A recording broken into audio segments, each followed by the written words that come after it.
이제 오늘부터 디도서의 말씀을 보겠습니다. 디도서는 사도 바울이 디도에게 편지를 쓴 것이죠. 그래서 디도로 하여금 특별히 디도는 어디 교회를 담당하냐면은 그레데에 있는 성도들을 담당하도록 그렇게 남겨졌습니다. 오늘 본문에 이제 등장하는데요. 그레데는 그 이스라엘의 지중해에 소아시아 바로 밑에 있는 그런 섬이죠. 그런데 섬인데 작지는 않습니다. 우리나라 제주도에 비해서 한 4.5배 정도의 크기라고 이렇게 얘기를 해요. 우리 세종시에 비하면 한 18배 정도 더 크대요. 섬인데도 이제 그 정도로 크다라고 하는 거죠. 이 정도로 큰 그 섬이 그레데인데, 그레데에 사도 바울은 특별히 디도를 남겨둔 거야. 남겨두어서 해야 할 일을 디도에게 이제 이 편지를 통하여서 말씀하시고, 그 말씀대로 디도가 그레데에 있는 성도들을 돌볼 수 있도록 온전한 섬김을 할 수 있도록 그렇게 이제 쓴 편지가 바로 이 디도서입니다. 디도서를 우리가 보면서 정말 교회는 어떠해야 하는가라고 하는 것에 대해서 다시 한번 우리들에게 잘 말씀해 주시고 있는 그 책이 바로 이 디도서이기도 합니다. 교회를 교회되게 하기 위해서 어떻게 해야 할 것인가. 교회가 참 많은 교회들이 있지만 그 교회들이 하나님이 기뻐하고 하나님이 원하는 대로의 온전한 교회가 되어지지 못한다면 사실은 많은 교회 자체가 사실 필요가 없는 거죠. 이스라엘 백성들이 많이 있어도 이스라엘 백성들이 다 죄 가운데 빠져버린다면, 하나님이 특별히 택한 이스라엘 백성이라 할지라도 하나님의 진노 가운데 놓여질 수밖에 없게 되어지죠. 이와 같이 하나님이 교회를 핏값으로 사서 교회를 세워 놓으셨어도 교회가 교회되지 못한다면 교회는 하나님 앞에 아무 쓸모가 없게 되어지죠. 그래서 교회를 교회되게 하기 위하여 사도 바울이 디도에게 특별히 이 말씀들을 써주셨는데, 그 말씀대로 교회가 세워진다면, 또 그리고 다스려진다면 교회는 하나님이 기뻐하시는 교회로 세움받고 또 하나님 앞에 영광이 되어질 줄로 믿습니다. 자, 그런 부분들에서 오늘 이 본문들을 내용을 보면은 특별히 이 디도서는 선한 일에 대해서 많이 말씀하십니다. 선한 일. 교회는 선한 일을 해야 된다라고 하는 거죠. 그럼 이제 그 선한 일이 무엇인가? 그러면 이제 다른 사람들 돕는 거, 먹을 거 주는 거, 이런 것도 생각하는데 그게 선한 일은 아니죠. 그런 것들도 하나의 부분에 해당되기는 할 수 있어요. 교회가 전혀 가난한 자들에 대해서 관심이 없다든지 하면은 그것도 안 되는 것이죠. 그러나 그것이 주는 아니다라고 하는 거예요. 어려운 사람들을 돕는 것이 교회의 주는 아니라는 거죠. 주는 뭐예요? 선한 일인데 그 선한 일이라고 하는 것은 복음과 관련이 있죠. 하나님의 말씀과 관련이 있는 거예요. 생명을 교회가 주지 못한다면은 그 교회의 사명은 벌써 잃어버린 것이 되어집니다. 그래서 생명을 주는 것, 그게 바로 생명을 주면서 그 다음에 뭐가 주어지냐면 필요한 것들도 또 주어져야 되죠. 예수님께서도 다른 사람들의 꼭 필요한 것만, 그들이 육신적으로 필요한 것만 예수님이 채워주신 게 아니죠. 육신적인 필요함을 채워주면서 더 중요한 건 뭐예요? 영적인 필요함을 채워주시는 것이었죠. 그래서 육체 치료만 받고 떠나버리는 사람들은 참 어리석은 거예요. 주님께 왔다가 치료만 받고 떠난 사람들도 있잖아요. 그 중에 10명의 문둥병자 중에서 10명 중에서 한 사람은 예수님께로 돌아왔고 나머지 9명은 어떻게 해요? 다 가버렸죠. 그때 주님께서 묻기를 9은 어디 갔느냐라고 하시는 그 질문을 하시잖아요. 그 한 사람만 제대로 된 영적인 구원을 받게 되어진 거예요. 육체적인 치료를 받는 것도 굉장히 중요하죠. 얼마나 중요해요. 영원히 버림받은 존재로 살아가야 하고 사람들로부터 소외된 가운데 살아가야 하는 존재였던 사람이 치유받아서 공동체에 들어갈 수 있다면 얼마나 큰 축복이에요. 그러나 그것은 주님이 바라보실 때 그 축복은 그것도 아닌 거예요. 그거는 일시적인 것이죠. 주님이 원하시는 것, 주님이 주고 싶어하는 진정한 축복은 뭐예요? 그것은 곧 우리의 영혼의 생명인 거죠. 오늘 사도 바울도 이렇게 얘기를 합니다. 자기를 사도로 세우신 목적에 대해서 얘기를 하죠. 1절, 2절에 보면 분명하게 말씀합니다. 한번 볼까요?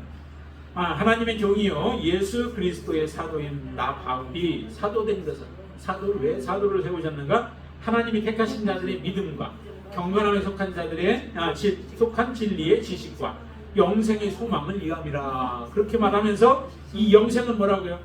거짓이 없으신 하나님이 영원 전부터 약속하신 거래요. 이 영생을 약속하셨다는 거죠. 그 영생을 얻도록 하기 위해서 사도 바울을 사도로 세우셨다라고 하는 거예요. 여러분들을 하나님이 부르신 이유도 어디에 있을까요? 여러분, 난 사도 바울 아니니까 나하고 관계없어. 아니죠. 여러분들도 똑같은 관계가 있는 겁니다. 여러분들을 부르신 이유가 바로 영생을 주시기 위하여 부르셨고, 또 여러분들을 통하여 그 영생이 다른 사람에게 또 흘러가기를 원하여서 여러분들을 부르신 것입니다. 그것도 순간적으로 생각하지 않고 어떻게 해요? 영원 전부터 약속하신 것이다 라고 말씀하시죠. 그래서 복중에 십기도 전에 만세 전에 여러분들을 부르시고 하나님께서 그 사명을 여러분들에게 지금 주신 줄로 믿습니다. 그것이 바로 자기가 복음 전도자로서 복음을 전하는 것이 자기에게 주어진 사명이다 라고 하는 그런 고백을 하죠. 이와 같이 교회가 교회되기 위해서 정말 필요한 것이 무엇인가? 교회가 교회되지 못한다면은 더 이상 교회의 존립 자체가 필요 없는 것이죠. 자, 그러면은 이 교회는 바로 이 선한 일을 하기 위해서 존재하는데, 오늘 본문에서 보면은 교회가 온전하지 않은 이유들에 대해서 몇 가지 우리가 좀 생각해 볼 수가 있어요. 교회가 왜 온전하지 않을까? 왜 온전하지 못할까라고 하는 것. 그것을 디도서 전체 1장, 2장, 3장의 그 내용을 통해서 우리가 본다면은 그 첫 번째의 경우는 뭐냐면은 바로 지도자를 잘못 세우기 때문에 그렇다라고 하는 거예요.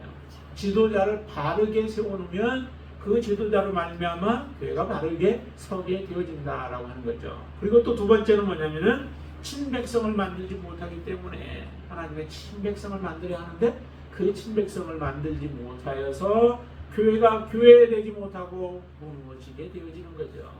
그리고 또 마지막에는 선한 일을 하도록 준비해야 하는데 그 준비하지 못함으로 인하여서 교회가 교회되지 못한다라고 하는 것들을 이제 디도서 1, 2, 3장을 우리가 보면서 그 내용대로 우리가 이제 더 알아보도록 하겠습니다.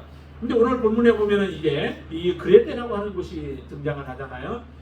이 그레데 사람들이 어떤 사람들인가? 그레데 사람들과 디도에게 말씀하시는 가르침을 주시는 이 내용과 많이 연관이 있어요. 그래서 그레데 사람들이 어떤 사람들인가라고 하는 것을 한번 조금 더 먼저 생각해 본다면은, 자, 어디를 보시냐면은 10절 말씀 한번 보세요. 10절. 거기에 보니까 뭐라고 그래요? 불순종하고 헛된 말을 하며 속이는 자가 많은 중 할례파 가운데 특히 그러하다라고 얘기를 하죠. 이 지금 여기에 등장하는 사람들의 그 특성들이 곧 그레데인들의 특성과도 같은 것들이다라고 하는 거죠. 그것을 본다면은 그레데 사람들은 어떤 사람이냐? 불순종하는 사람들이다라고 하는 것을 우리가 알 수 있겠죠. 일반적으로 사람들이 다 불순종하는 부분들이 많이 있지만은 특별히 여기에 보니까 불순종하고라고 이렇게 얘기를 하죠. 그래서 하나님 앞에 불순종하고 또 복음 앞에 불순종하는 이러한 사람들이 바로 그레데 사람들이다. 그러기에 불순종하는 삶을 살아가는 사람들을 향하여 그들을 바르게 지도할 수 있도록 기도를 남겨두신 거죠. 자, 그리고 두 번째 또 이 그레데 사람들의 특성을 보면은 거기에 보니까 뭐라고 했어요? 이어서 헛된 말을 한다라고 하는 것은 거짓말을 한다는 거죠. 거짓말을 하는 사람들, 거짓말쟁이들. 저는 인도를 한번 갔었더니요. 그 인도 사람들이 그 선교 여행을 갔을 때, 근데 그 사람들이 그 뜨거운 지역에 살다 보니까 그런지 굉장히 태만하기도 하지만은 또 하나 특징적인 게 뭐냐면은 약속을 하면 약속을 철저히 지키는 게 아니라 밥 먹듯이 그것을 어겨요. 돈을 얼마를 주고 선물을 주고 뭐 했어도 더 많이 준다고 하는 사람이 있으면은 그 약속을 깨버리고 다른 사람에게 간다는 거죠. 참 이런 것을 보면서 야, 믿지 못할 사람들이구나 라고 하는 그런 생각을 많이 하게 됐는데, 이 그레데 사람들도 바로 이런 거짓말쟁이들 아니에요. 거짓말쟁이라는 거죠. 약속을 안 지킬 뿐만 아니라 사실은 없는 말들을 지어내는 이런 사람들이라는 거죠. 이 거짓말을 잘하는 사람들은 거의 양심의 가책을 거의 받지 않아요. 그냥 거짓말을 하고 그것이 당연한 것인 것처럼 그렇게 생각을 하죠. 참 세상이 얼마나 악해졌는지. 무슨 날이 다 있냐면 우리 날 중에서도 하나 무슨 날이 있어요? 4월 1일 날은 뭐예요? 4월 1일 날은 만우절이라고 하잖아요. 그러니까 사람들로 하여금 거짓말을 하게 하는 날을 만들어 놓은 거예요. 참 이게 사람들은 그냥 웃자고 하지만은 거짓말을 해놓고 그것을 즐거워하면서 웃는 거예요. 이것 자체가 사실은 악한 모습들이죠. 거짓말을 하면은 우리가 부끄러워해야 되고 그것을 정말 하지 않도록 해야 하는데 그것을 장려하면서 사람들로 하여금 거짓말 안 하던 사람들도 거짓말을 하게끔 다른 사람을 속이게끔 이렇게 하고 있는 그 모습들이 참 얼마나 악한 모습들이에요. 그래서 겉과 속이 다른 모습들이 바로 이 그레데 사람들이라는 거죠. 여러분들은 그렇지 않죠. 속과 겉이 여러분들 같은 사람들인 줄 믿습니다. 자, 그리고 세 번째는 거기에 보니까 세 번째는 이 사람들이 어떤 사람들인지 보세요. 자, 헛된 말을 하며 그 다음에 속이는 자가 많은 중 할례파 가운데 그런다. 그 다음에 11절 그들의 입을 막을 것이라. 이런 자들은 더러운 이득을 취하려고 마땅하지 아니한 것을 가르쳐서 가정들을 파괴한다 라고 하는 그런 말들을 하죠. 더러운 이득을 취한다. 더러운 이득을 취하는 사람들은 보통 어떤 사람들이냐면 정당하게 내가 일을 하고 땀을 흘리고 또 수고하고 애써서 벌으려고 하지 않는 사람들이 더러운 이득을 취하는 사람들이죠. 그렇죠? 예, 더러운 이득을 취한다는 것은 내가 수고하지 않은 것을 얻으려고 하는 사람들이에요. 한탕주의를 노리는 사람들도 많이 있죠. 이런 사람들이 열심히 일을 하나요? 열심히 일하는 사람들은요, 그렇게 그런 거 할 시간도 없어요. 열심히 살다 보면은 그것에 관심도 없어요. 단지 내가 수고한 만큼 그런 대가를 얻는 것, 그것으로 만족하면서 살아가는 사람들인데, 이 사람들은 게으르다 보니까 더러운 이득을 취하는 거예요. 게으른 사람들이 더러운 이득을 추구하는 사람들의 삶의 모습인 것이죠. 그래서 이 게으름뱅이라고 그렇게 표현을 합니다. 12절 말씀도 한번 보시죠. 12절에 그레데인 중에 어떤 선지자의 그 선자가 말하되 그레데인들은 어떻게 해요? 항상 거짓말쟁이며 악한 짐승이며 배만 위하는 게으름뱅이라고 얘기해요. 배만 위한다는 얘기는 뭐예요? 내 이성만 차리는 것들이죠. 그러면서 먹고 즐기는 데에는 관심이 있지만 내가 땀 흘리는 데에 있어서는 관심이 없는 이런 사람들이 바로 그레데 사람들이에요. 이런 사람들을 잘 믿음으로 세우려고 하니 얼마나 힘들겠어요. 그래서 사도 바울이 디도에게 특별히 이렇게 말씀을 주신 것들입니다. 자, 그리고 또 하나 보면은 여러 가지 그 다음에 정욕과 행락을 좋아한다라고 아까 우리가 보면은 그렇게 나오죠. 그래서 정욕과 행락, 즐거움을 좋아하는 사람들, 그것은 술을 좋아하는 사람들이기도 하다라고 볼 수 있습니다. 또 하나가 마지막으로 이제 잘 싸우고 서로 미워한다라고 하는 그런 모습들이에요. 이런 사람들이 바로 이 그레데 사람들입니다. 자, 그러면은 이제 선한 일을 하는 오늘 본문에서는 보면은 선한 일을 하는 지도자를 세우라라고 우리에게 말씀하고 있습니다. 여기 보면 지도자는 어떤 지도자들을 세워야 되냐면 5절과 그 다음에 7절에 보면은 그 지도자들에 대해서 나와요. 그 지도자가 왜 그러면은 이런 지도자를 세워야 하는가라고 하는 것을 먼저 우리가 본다면 첫 번째 왜 세워야 할까요? 이런 지도자들을 왜 세워야 할까요? 그것은 9절 말씀 우리가 같이 한번 보겠습니다. 9절 밑분 말씀의 가르침을 그대로 지켜야 하리니 이는 능히 바른 교훈으로 권면하고 거슬러 말하는 자들을 책망하게 하려 함이라 라고 말씀하시죠. 그래서 바른 교훈으로 권면해야 하고, 그래서 바른 교훈이 없으면 무엇을 어느 길로 가야 할지 그 길을 알지 못하기 때문에 바른 교훈으로 교훈으로 권면하는 게 필요하다라고 하는 거죠. 분명히 우리는 잘못된 길에서 잘못된 길에서 돌이켜라고만 말하면 어느 길로 가야 할지를 모르죠. 분명히 가야 할 길을 우리에게 가르쳐 주셔야만 합니다. 예수님께서도 너희들이 진리로 진리 가운데에서 살아라라고 말씀만 하시지 않고 예수님이 친히 그 길을 걸어가셨죠. 본을 보여주셨죠. 그렇기 때문에 우리가 따라갈 수 있는 거예요. 예수님이 가신 길이 없이 우리로 하여금 말만 하시지 않으셨다라고 하는 거예요. 그래서 분명하게 앞에서 보여주시고 그 길로 가도록 우리를 인도하여 주셨기 때문에 우리가 그 길이 어떤 길인지를 분명하게 알고 걸어갈 수 있게 되어지는 거죠. 그래서 바른 교훈으로 권면하는 게 필요하고요. 그 다음에 거슬러 말하는 자들을 책망하라라고 하는 거죠. 잘못된 길로 가는 사람들은 반드시 뭐예요? 책망해야 되죠. 그래서 디모데 우리가 후서에서 보면은 거기에 분명히 말씀도 나오죠. 그래서 성경이 필요한 거예요. 성경은 교훈과 책망과 바르게 함과 의로 교육하기에 유익하다라고 말씀하시죠. 성경 말씀이 있기 때문에 그래서 그 말씀들은 성경은 우리에게 주신 목적은 그 길에서 벗어난 자들을 바른 길로 세우도록 하기 위하여 말씀을 주신 것이죠. 그렇기 때문에 지침이 되는 거예요. 캐논이 되어지는 겁니다. 자가 되어지는 거죠. 성경이 이리저리 바뀌어지면은 그것은 자로서의 역할을 감당할 수 없죠. 자는 분명히 그 길이가 정해져 있어야 되고 곧아야만 가능한 겁니다. 그게 삐뚤어지면은 자로서의 역할을 감당할 수 없는 거죠. 그래서 성경을 우리에게 주셔서 그 성경에서 벗어난 것들은 바른 길로 세우도록 하나님이 그렇게 우리에게 주셨습니다. 그런데 그 역할을 누가 하느냐면은 바로 이 지도자들을 통해서 하나님은 그 일을 하기를 원하신다라고 하는 거예요. 그래서 반드시 이 지도자를 통하여서 바른 교훈으로 권면하고 거슬러 말하는 자들, 이런 자들에게서는 책망을 해서 책망을 하도록 하기 위하여 이런 그 감독과 그 다음에 장로들을 세우도록 하셨던 것이죠. 그래서 우리는 그 질서 안에서 순종하며 살아갈 때 내 믿음이 온전케 되어지는 거예요. 질서를 벗어나면 안 되죠. 요즘에 비가 참 많이 오잖아요. 비가 많이 오는데 여러분들 우산을 들고 다녀도 우산 들고 다니면서 이렇게 멀리 대고 쓰는 사람은 없잖아요. 우산 가지고서 우산 쓰는 비 올 때 쓰는 사람은 어떻게 해요? 자기 몸에다가 가능한 한 바짝 붙이고서 써야지만 비를 우리가 덜 맞게 되어지죠.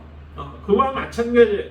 하나님이 교회를 보호하도록 또 교회를 지키도록 교회를 교회되게 하기 위하여 세워놓은 그러한 감독과 장로들과 같은 이런 사람들의 말에 순종하며 살아가야 되죠. 그래서 불순종하는 자들에 대해서 아까 말씀한 것처럼 그들에 대해서 책망해야 되는 겁니다. 자, 그리고 두 번째 이 지도자들을 세우신 그 이유가 또 이유가 무엇일까요? 11절 말씀 한번 보시죠. 11절 그들의 입을 막을 것이라 이런 자들이 더러운 이득을 취하려고 마땅하지 아니한 것을 가르쳐 가정들을 온통 무너뜨리리라 라고 말씀하시잖아요. 마땅하지 아니한 것을 가르치는 사람들, 그걸 가르치는 사람들은 어떻게 해요? 이런 사람들이 있음으로 인하여서 교회가 무너지게 되어지는 거예요. 가정이 무너지게 되어지는 거예요. 가정이 다른 것으로도 무너질 수 있지만은 그러나 영적인 가정은 분명히 무너지는 것은 잘못된 것들을 가르치는 자들에 의하여서 가정이 무너지고 교회가 무너진다는 거죠. 교회에 분란이 일어나는 경우들이 많잖아요. 그건 분명히 성경의 말씀과 잘못된 것들을 그들이 주장하고 가르치기 때문에 그와 같은 일들이 일어나게 되어지죠. 반드시 바른 교훈으로 가르치고 그 가르침을 받으면서 살아간다면은 가정이나 교회도 온전케 세움을 받을 수 있습니다.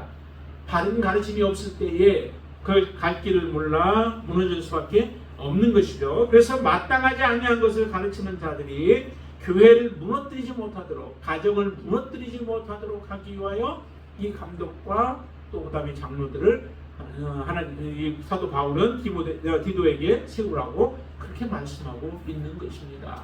여러분들은 그런 세워진 사람들에 의해서 잘 가르침을 받을 수 있게 되시길 바랍니다.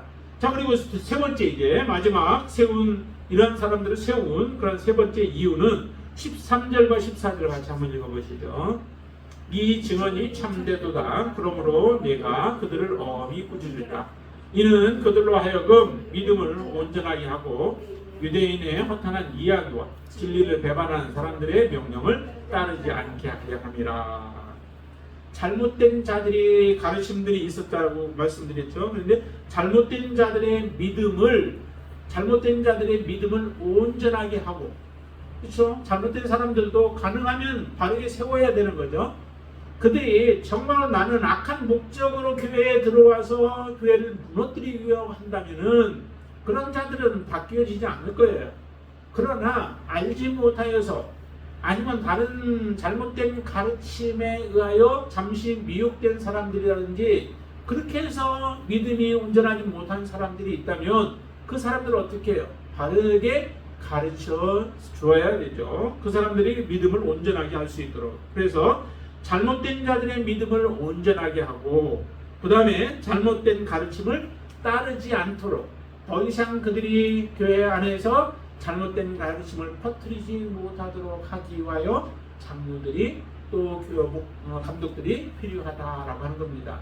사도 바울이 사도행전에 보면은 에베소를 떠나면서 거기서 이제 설교를 하잖아요. 설교를 하고 그 다음에 떠날 때 뭐라고 하냐면 장로들에게 부탁을 해요. 장로들에게 부탁을 해서 이들이 들어와가지고 내가 떠나고 나면은 이들이 와서 너희들을 미혹할 것이다 라고 하는 그런 말씀을 하죠. 그러면서 잘 이 양들을 돌보라고 하는 그런 사명을 맡겨주고 떠나게 되어지는데 그건 마찬가지예요. 주님께서도 가실 때 뭐라고 그래요? 제자들에게 부탁하잖아요.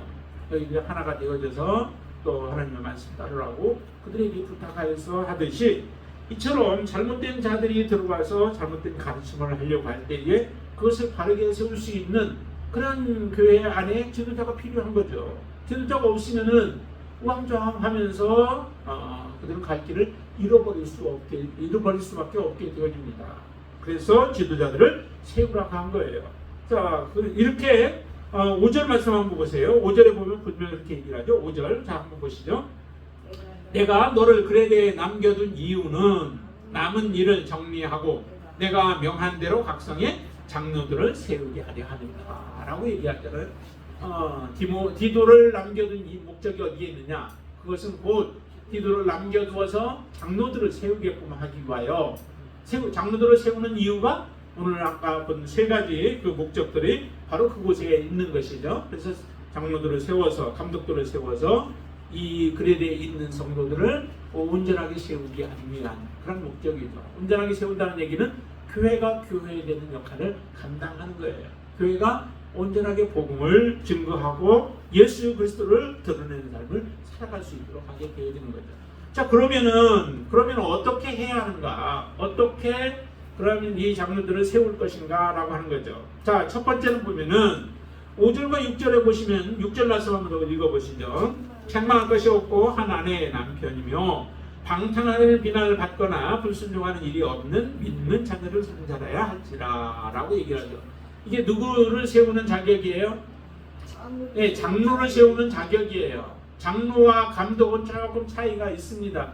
보통 장로를 감독과 같이 그렇게 말할 때도 있어요. 있지만은 오늘 본문에서는 장로와 감독은 차이가 좀 있죠. 그래서 장로는 보통 그냥 치리하는 장로들, 교회 안에도 장로가 있고 목사가 있듯이 보통 일반적인 장로들을 얘기를 하는 거죠. 그래서 어떤 행정적인 부분들이라든지 정치적인 부분들이라든지 이런 것들을 할 때에 그들의 통치와 다스림을 통하여서 그들을 다스리도록 하기 위해서 세운 사람들이 이 장로들이에요.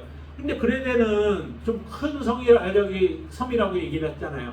그러면 각 성마다 이런 장로들을 세워서 그 덕망 있고 인품 있고 다른 사람들을 존경받는 사람이죠.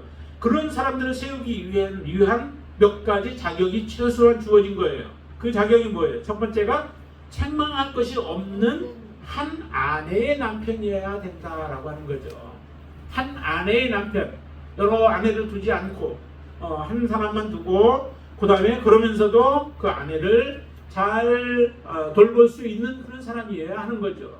자기 마음대로가 아니라 그렇죠? 하나의 소유와 같이 하는 것이 아니라 아내를 하나님의 말씀대로 잘 보살필 수 있는 그런 사람이 되어야 다른 사람에게도 인정받을 수 있는 거죠. 그렇지 못하면은 다른 사람들에게 인정도 못 받는 사람이 어떻게 교회를 치료할 수 있겠어요. 그래서 책망할 것이 없는 한 아내의 남편이어야 한다라고 하는 거죠. 지금 남자를 세우기 때문에 지금 이렇게 말하는 거예요. 자, 두 번째 보면은 어떤 장로를 세워야 하는가? 그거는 그 다음에 방탕하다 하는 비난이나 불순종하지 않는 믿는 자녀를 둔 자야 된다라고 하는 거죠. 자녀들은 어떻게 해요? 방탕하지 않아야 된다는 거죠. 장로의 자녀들은 방탕하지 않아야 되고, 그 다음에 순종하는 자녀여야 된다는 거예요. 부모의 말에 순종하는 자녀를 두었어야 그런 사람이 바로 장로로서 세움을 받을 수 있다라고 하는 겁니다. 나는 그럼 장로 아니니까 상관없다라고 생각하지 마시고, 여러분들도 마찬가지죠. 우리가 믿음의 지체들이라면은 반드시 뭐예요? 이와 같은 가정을 만드는 것이 하나님이 원하시는 바예요. 그래서 가정을 다스리는 사람, 이런 사람이 교회 안에서도 감당할 수, 장로로서의 역할을 감당할 수 있게 된다는 거죠. 근데 많은 사람들이 보면은 장로라고 하는 그 직책의 욕심을 부리다 보니 집안과는 전혀 상관없이, 집안 어떻게 자기가 통치하고 다스리는가는 상관없이 그냥 무조건 교회에서 장로가 되기를 원하는 그런 사람들도 참 많아요. 그러니까 그렇게 되기 위해서는 반드시 이와 같은 자질을 갖춰야 되는 거죠. 자, 그 다음에 두 번째, 첫 번째는 이런 장로를 세워야 되고, 두 번째는 그럼 이런 감독을 세워야 되죠. 어떤 감독을 세워야 할까요? 이 감독과 장로가 차이점이 뭐냐면은 그 가르치는 일을 하는 자라고 여기는 표현되어 있어요. 가르치는 자. 그래서 아까 구절 말씀 나왔었죠? 깊은 말씀에 가르침을 그대로 지키는 자라 한다라고 이렇게 말하듯이 잘 가르치는 자, 이런 사람이어야 하는데, 자, 그러면은 이 감독은 장로에 해당되는 자격들을 그대로 가지고 있어야 돼요. 그것도 포함이에요. 감독은 그것까지 포함시킨 상태에서 몇 가지 더 자격들을 얘기를 하죠. 자, 첫 번째가 뭐예요? 하나님의 청지기로 책망할 것이 없는 자이어야 된다는 거죠. 하나님의 청지기라고 하는 그런 분명한 의식이 있어야 되죠. 여러분들도 사실은 하나님의 청지기죠. 그죠? 부르심을 받은 그 순간 여러분들은 다 하나님의 청지기예요. 청지기는 나중에 하나님 앞에 회개해야 되죠. 회개할 날이 반드시 있죠. 청지기는 여러분들에게 뭔가를 맡겼으면은 맡긴 것에 대해서 내가 어떻게 했는가라고 하는 것을 하나님 앞에 나중에 회개해야 돼요. 다 여러분들도 회개해야 되죠. 그렇듯이 여기에 감독도 마찬가지예요. 하나님의 청지기로, 그런데 책망할 것이 없어야 된다라고 하는 겁니다. 이것이 바로 감독이 될 수 있는 하나의 조건이 되어지는 거죠. 그 다음에 두 번째, 감독으로서 또 제멋대로 하지 않는 자이어야 한다라고 하는 거죠. 자기 고집으로 막 하면 안 돼요. 나는 목회자니까, 나는 감독이니까 내가 하고 싶은 대로 하겠다라고 그렇게 주장하면서 하나님의 뜻을 거스르며 행하면 안 되는 것이죠. 그런 모습들을 우리가 이전에 성경의 말씀들을 보면은 사울과 같은 경우 우리가 많이 보죠. 사울의 모습 속에서 무엇을 봐요? 정말 하나님의 뜻과 거리가 먼 삶의 모습을 우리가 보잖아요. 그렇게 돼서는 안 되는 겁니다.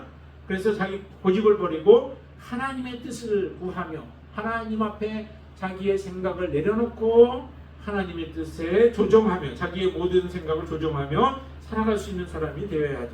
자, 그리고 세 번째, 급히 분내지 않는 자, 이런 사람이 되어야 되고요. 그 다음에 마땅히 또 술은 즐기지 않는 자이어야 되죠. 그리고 싸우기를 좋아하지 않는 자, 그렇죠? 부탁하지 아니하는 자, 이런 사람이어야 되고요. 그 다음에 더러운 이득을 탐하는 자면 어떻게 되겠어요? 교회의 책임을 맡고 있으면서 더러운 일을 탐하면 그것은 안 되죠. 그런 사람을 세워서는 안 되죠. 그래서 교회에 분란이 일어나는 이유 중에 하나도 이런 것들이에요. 물질에 대한 탐욕이 있으면은 세워서는 안 되죠.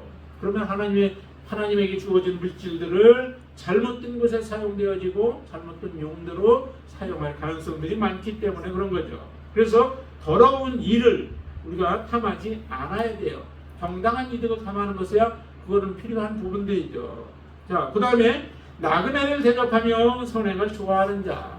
누군가에게 베풀기를 우리가 꺼리해서는 안 되는 것이죠. 그래서 나그네 없는 사람들, 민피한 사람들, 또 소외된 사람들에 대한 그런 배려도 가질 수 있어야 되죠.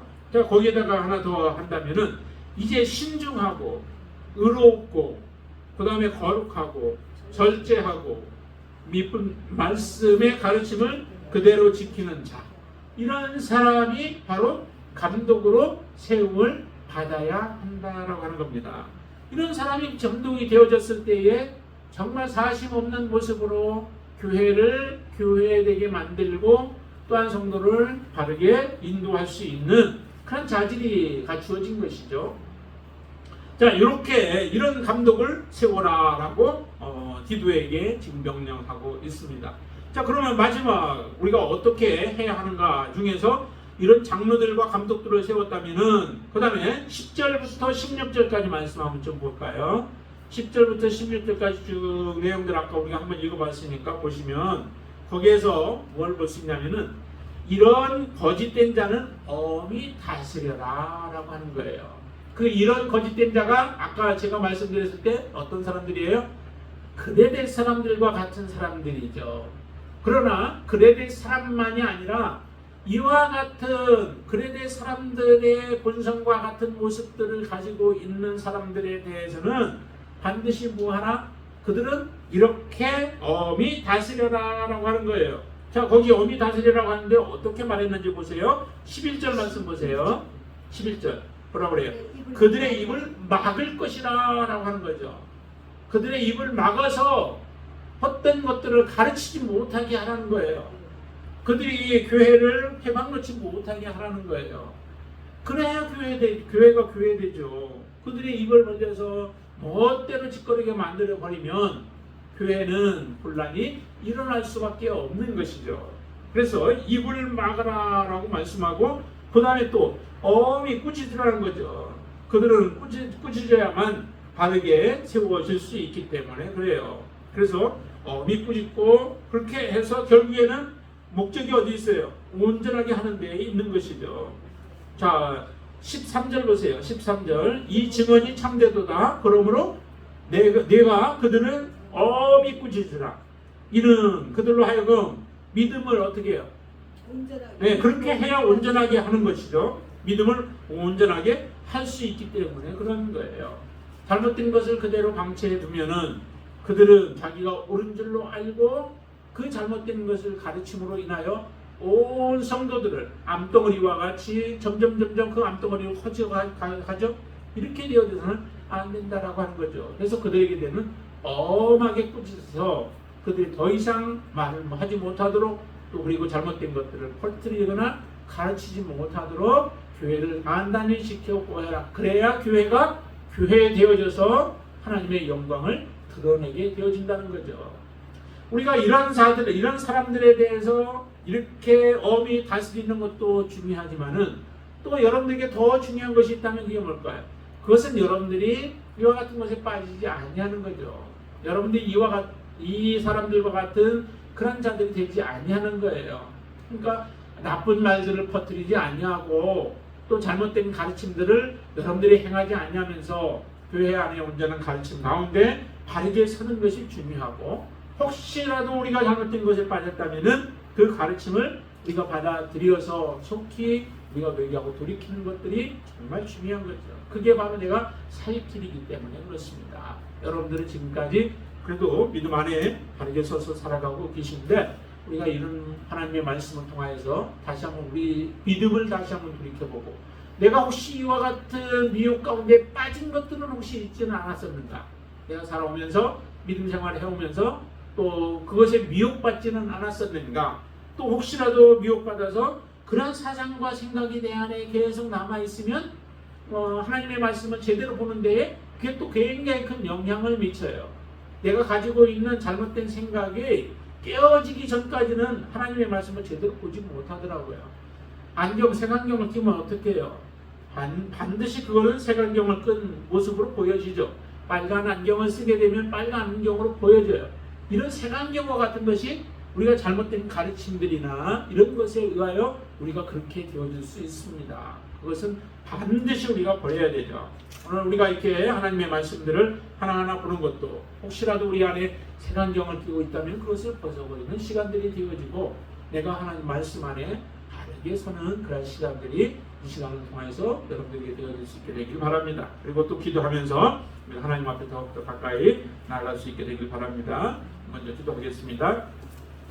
전능하신 아버지 하나님 감사합니다. 하나님께서 우리 귀한 은혜를 허락해 주셔서 기도를 통하여서 사도 바울이 주는 기도에게 준 이 서신을 통하여 우리에게 다시 한번 도전이 되어지게 하시고 우리 교회에게도 도전이 되어지게 하여 주셔서 우리가 잘못된 길에서 혹시라도 서 있었다면 다시 온전한 길로 돌아오는 기회가 되어지게 하시고 우리의 믿음이 잘못된 가르침과 받은 교훈이 아닌 다른 교훈들에 의하여서 혹시라도 우리가 영향을 받았다면 그 모든 것들을 다 뿌리뿌고 이제 온전한 바른 교훈 안에 서서 하나님의 말씀대로 바르게 설 수 있는 귀한 시간으로 축복하여 주시옵소서.